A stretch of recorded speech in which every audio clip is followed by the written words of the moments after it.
What's up guys, we got 4 new planars around my neck and all of these are pretty different when it comes to the sound. Let's just get into it. Starting with Andy's new collab, the CJ20s. These have a smooth, bright leaning, airy and balanced sound. The soundstage on these are the most open, most airy, biggest out of all these. They have very good detail, especially when it comes to the micro nuances in the treble, the decay and the cymbals. Technical performance wise, these sit around the same as the Super Mix 4, which is very good for around the same price, maybe a little bit more, but just with a brighter, airier tonality, better contrast, and more vibrant, I guess less Harman. Layering is also clean with quick transients and separation in the bass, while providing a satisfying punch and rumble in the sub-bass region, and female vocals sound open, sweet, ethereal with an airy feeling to the end notes. Overall, very good when it comes to female vocals. For those who heard or own the original S12, the CJ20s share a very similar,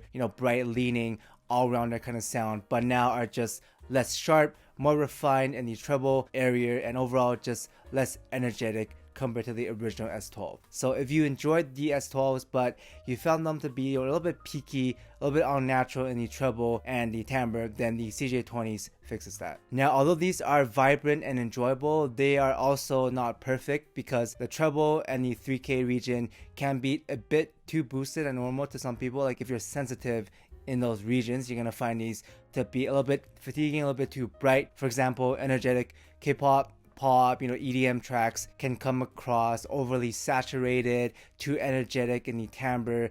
They feel a little bit over boosted and a bit thin, and I definitely had to turn these down to around 60 to 65 dB or so. However, I didn't find the extra treble to be an issue with other genres like rock, indie, slower pop, and R&B. These sound pretty good for metal because these cymbals come across very airy, very alive. So those genres, I was able to get the CJ20s around 65 to 75 dBs, which is still mid-volume, so not a high volume, blast your brains out kind of set, but they are immersive enough, and due to the overall balance and tuning, they still sound good at mid-volume. Now, compared to the other 3 planars around my neck, the CJ20s are the brightest leaning and one of the most technical ones, along with the MP145 Pro, which I'll talk about next.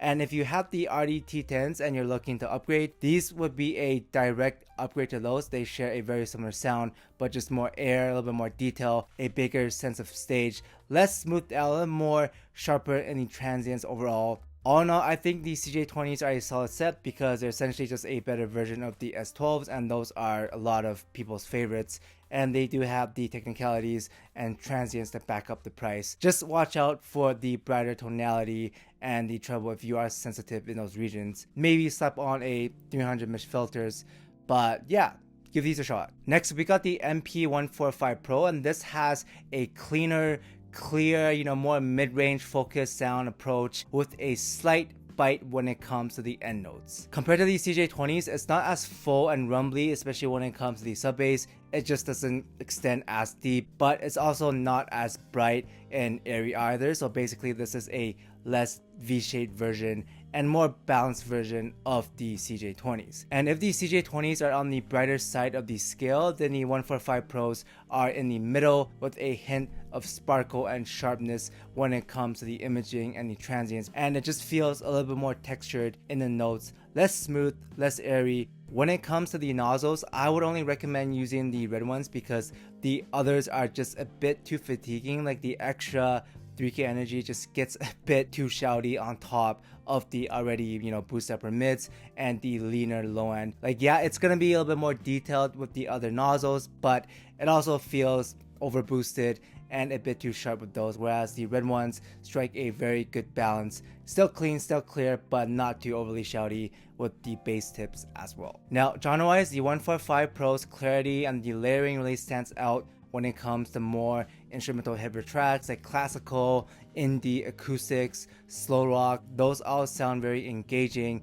with the transients, popping out when it comes to the attack and the imaging. And R&B and vocals and ballads also sound very clear, detailed, extended, and the extra bite and sparkle in the end notes creates that more nuance in the vocals. You hear the smaller details in the artist, like the breathing and the decay a little bit better. Probably the most detail when it comes to the vocals. However, these are leaner when it comes to the bass region, especially the sub bass, which means that genres that benefits from a heavier and more, forward rumble. It's gonna sound a little bit weak, a little bit hollow. For example, hip hop, rap, EDM can feel a bit too lean, and the low end can feel a bit sharp, whereas energetic K-pop, J-pop often gets a bit shouty when it comes to the vocals, a bit thin, a little bit too, sharp when it comes to the transients in the upper mids because of the extra boost on top of the leaner bass region. So although the 145 Pros are enjoyable at mid volume, so around like 65 to 75 dBs for slower tracks, for like instrumentals, it's not gonna be as versatile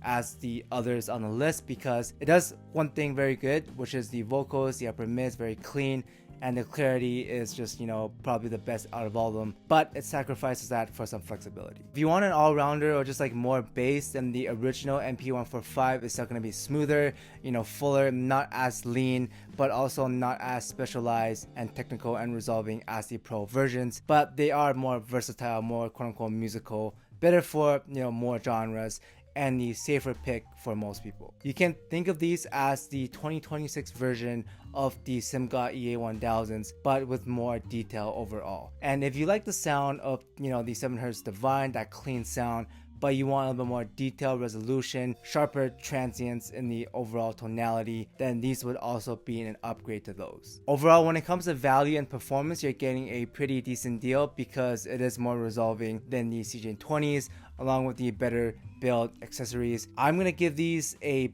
niche rec if your library fits because this is a cleaner, more vocal centric sound, but if it doesn't, don't sweat it. There are a lot of great all-rounders. For example, the LETSHUOER ASTRALIS, which I will talk about now. Speaking of the ASTRALIS, these are rocking the new 5th gen 15.5mm planars, and right off the bat, the bass impact, the snap, the pullback, the rumble, the overall texture is just the best out of all four of them. The overall tonality of the ASTRALIS is a sub-bass focused all-rounder, but with a slight sparkle to the end notes. It sounds vibrant and alive with good transients, good resolution when it comes to the imaging, and the stage still feels wide even though it does have a more prominent and more forward low end. I would describe these as a slight V-shape, kind of like Defiant, but it's still tight and it doesn't feel slow and soft in the low end. The balance between how hard and how much the bass slams and the reverb, the control, the texture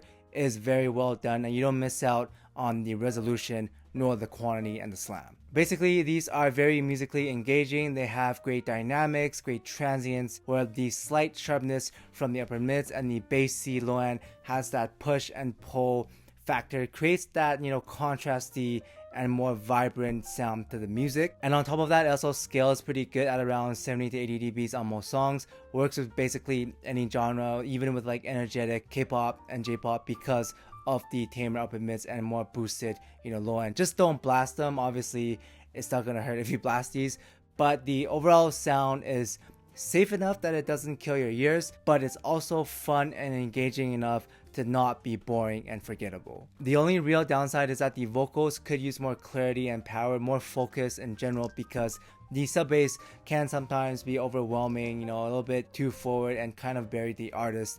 But even then, the vocals are still clear enough. Like, it's not unnatural, it's just not top tier like the RS5.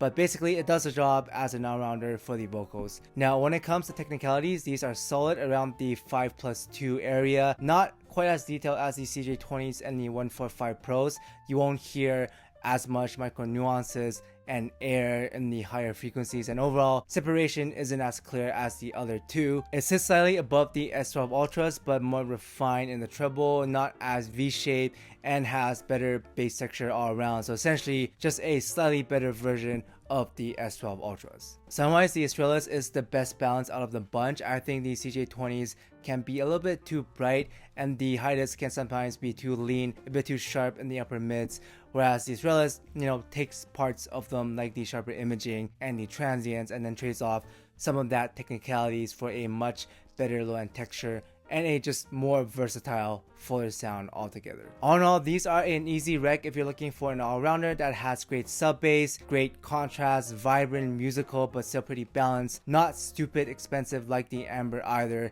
and overall just a solid musical package. Then lastly, we got the KEFINE ARNAR, and this has the total opposite sound from all the others on the list. It's not going to be bright or a V-shaped or clean, but instead this is going to be darker leaning, it's going to be smoother, fuller, a little bit thicker, and more intimate when it comes to the staging, but still maintains a balanced and vocal-centric playback. Based off the graph, even though it doesn't look like it should have a heavy low end because it grabs pretty, balanced and clean, it actually sounds noticeably heavier and more prominent when it comes to the mid bass than the others, with a very satisfying thump, impact and weight when it comes to notes. This is definitely on the thicker side compared to the other ones. My guess is that because the upper mids and treble got removed and tamed down, this allows the low end to just stand out. It fills the stage more, you hear it better, and you don't have that floaty feeling, the lighter note weight that you would get from a more boosted treble presentation, because the ARNAR actually reminds me of that same heaviness as the DOSCINCOs, but not as bassy, not as warm, a little bit more balanced when it comes to the mids, but overall still has that similar heaviness, but just now a little bit cleaner. When it comes to the nozzles, I like the Sylvan ones the best. They have the best balance when it comes to giving you that heaviness, the slam, the thickness, but still giving you enough clarity, extension, and power when it comes to vocals. The black ones are gonna be the bassiest and thickest out of the bunch. They scale the best, but I think the vocals can sometimes be a little bit too thick because it just has more low end now and it's tamer when it comes to the vocal gain. And then the gold ones can feel a bit too shouty because it has the most vocal gain and the least bass quantity. Overall feels a little bit more balanced and cleaner if that is your thing. Now when it comes to technical performance, these are not price leading or a value monster. The other three are noticeably more resolving and detailed. Even the ASTRALIS is going to be better than this. The stage on those feel bigger, and these sit around the same as the quad teal level, which it's decent, it's enough. Again, I wouldn't consider these a value pick. You're mainly trading the fatigue that comes with the technical transients, the sharpness, for a smoother and more immersive listen. Because when it comes to the scaling, the ARNAR is the best out of all of them. These scale very good. They do need to be listened at a higher volume, around 75 to 80 dBs or more, depending on the song, because it does sound a bit congested, a bit too dark at lower to mid volume. It almost feels like it's not fully open at those volumes. So to get the most potential, you do need to crank these up a little bit more. Then genre-wise, these are very good when it comes to hip-hop, rock, jazz, male vocals, because the extra bit of heaviness, thickness, the slam makes the rhythmic section very engaging, very forward. You really get that body and authority to the notes. Even K-pop and J-pop sounds pretty good because it tames down the excess energy that you would otherwise get with the boosted vocals, the electronic elements, but you still get the clarity and power from the vocals because of the extra boost around 2 to 3k, and also the brighter areas are tamed down, so you actually don't need as much gain since the vocals are automatically shifted more into focus due to the change in the overall balance because of the cut. Now the downside to this darker and thicker tonality is that if you're looking for the best technical performance or a sound that pops out, sharper in the imaging, then the other threes are gonna be better along with all the other planars. The ARNAR is more of an acquired taste like the Explorer, the S08s. It's gonna be more intimate, smoother, heavier in the approach. Kind of reminds me of a black cup of coffee. Some are gonna love the dark roast flavor, others are gonna think it's too bitter and prefer a sweeter taste, or like a brighter or more, I guess, all-rounder dynamic sound in this case. But overall, I still like the ARNARs with scaling, and I recommend them for those who like the Explorer, the S08s, the DOSCINCOs. If you like to scale your IEMs, listen louder, you like a smoother, thicker and more relaxing sound, these are still pretty good. However, I can blindly recommend these to most people on like the ASTRALIS or like another all-rounder like the ODYSSEYs, because to some it can be a little bit dark, a little bit heavy, and it doesn't hit you with that initial zing and wow factor when it comes to the details. The ARNAR again is more of an acquired taste, just like drinking black coffee. But that aside, I hope this review was helpful. Very interesting releases that somehow didn't end up sounding the same. Very rare for Sci-Fi. Let me know which ones you're thinking of trying. Thank you for watching, and I'll see everyone in the next one. Special thanks to Mr. Dom Q, Zenu, B. Urak, Walker Standard, User, Skasa, Guava Juice Bane, Polly J, Mr. Gorilla, CT Jax, Henry Claudia, Son of a Horse, 777ZK, PM The Wizard, Obi, Treble Well Extended, Matt Herc, TR8, Shembakle, FKSRG, Cousin Fat Fat, Tomat Pat for Shake, Twale, Addy, Michael, Trackstar, Raphael, Ori, Ryan Coffee, Edwin Beta, Tortcog, Effinadim, Chimika, Raj, Javir, Gelbog, Ocean, BC Knight, AK131, MN Gelato, On Balance, Victor Ken, Tuna, JRX, Samuel, John Simon, Kaminari, Archie, Evan, Forrest, Ninja Watcher, Brendan Fish, Slow-Mo Rain, Sir Eisen JJ, Skiller, Alexa, Ali Music, JPLA, Blue Red Nerd, ATGBB, Orlando, Furuto, Sam Z, E Green, Geranium, and Derek. Thank you guys so much for the support.